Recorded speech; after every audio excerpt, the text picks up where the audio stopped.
है कि एक लुकमा कुत्ते को दिया जाता है और खिलाया जाता है, तो कुत्ता एहसान नहीं बोलता, आपके पाँव भी चाटेगा। हालांकि आपने उसे को देख तो नहीं खिलाई। आप सारे जानते हैं, कुत्ते की आदत से भी आप वाकिफ़ हैं कि जिसको आपने एक ऊँट दूध पिला दिया है ना, उसने आपको मालिक समझा अपना।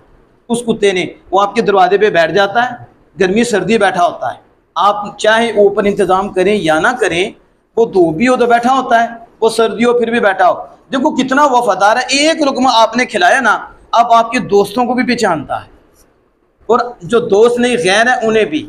दोस्त आएगा तो वो पहचानेगा, उस पर भौंकेगा नहीं, उसे पता है ये यार आया, दोस्त आया है। अगर गैर आ जाएगा वो बोलना शुरू कर देगा।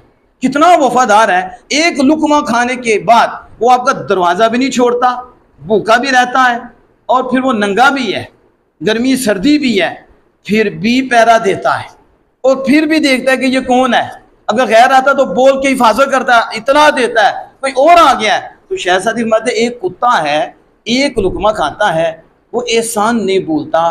वो हजरत इंसान कितने लुकमे खा जाता, और इसे नंगा भी नहीं रखा, इसे लिबास भी दिया, इसे सर छुपाने की जगह भी दी, इसे इंसान बनाया। हर घड़ी इस पर रहमतें, ईमान की दौलत दे दी, अपनी मोहब्बत की दौलत दे दी, बेटे बेटियां दे दी, घर दे दिया, कितना कुछ दे दिया। तो इतना कुछ खा कर भी उसे भूल जाता है, और हर घड़ी वो हिफाजत कर रहा है, हर घड़ी। अब हम बैठे हैं तो उसके करम से बैठे, अब हम देख रहे हैं तो उसकी मेहरबानी से देख रहे हैं, ये जुबान हिल रही है तो उसकी मेहरबानी से हिल रही है, हाथ हिल रहे हैं तो उसकी मेहरबानी से, आप आए तो उसकी एक मिनट क्या, एक लम्हा भी अगर खालिक के कायनात आपकी सांस बंद कर दे, आप कहाँ जाएंगे? आपकी आँख काम करेगी उसके इज़्न से।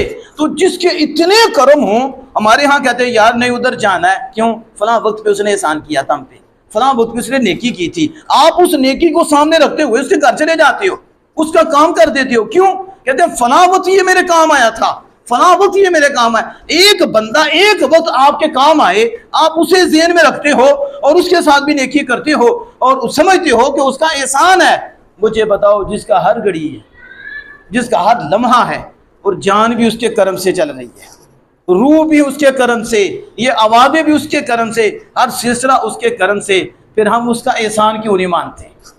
फिर हम तवज्जो क्यों नहीं उधर करते? बस जब उधर तवज्जो हो गई, फिर उसका हर लम्हा इबादत में गुजरेगा, हर लम्हा मेहरबानी में गुजरेगा। आपकी तवज्जो हो गई तो समझ लो खालिक कायनात की तवज्जो आपकी तरफ है। तो जिसकी तरफ आपकी तवज्जो होगी उससे कोई कमी नहीं आएगी।